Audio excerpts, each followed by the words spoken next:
User-friendly na magaan pa sa bulsa ang innovation ng isang grade 11 student na layong makatulong lalo sa mga nahihirapan sa pag-akyat ng hagdan. Tara, let's change the game with Project Safer!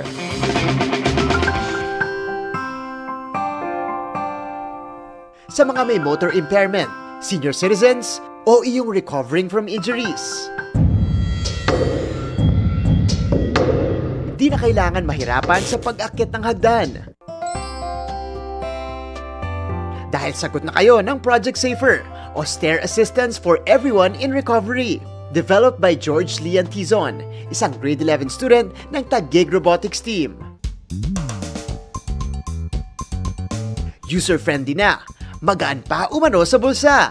The first choice was the already existing solution, which is the cane, which we just made an attachment to. This simple attachment to the cane can help users climb the stairs by attaching to any kind of railing and adjusting to their size and using the motors to help pull the user upwards as a form of assistance.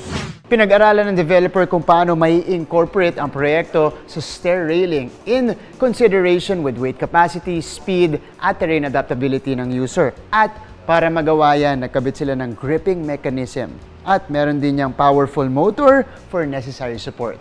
No wonder ginawa ng Best in Innovation ang proyekto sa katatapos lang na System Center for Integrated STEM Education Tech Expo last August.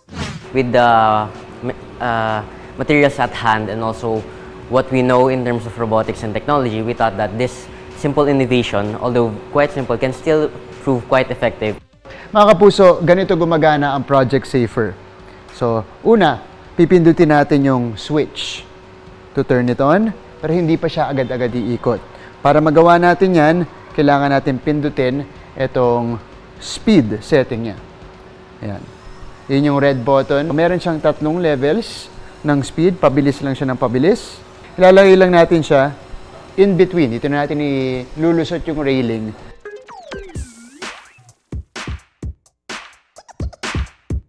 Sana po ay matulungan at masuportahan natin itong mga ganitong klaseng proyekto na may potensyal makatulong sa mas marami pang tao dito sa Pilipinas.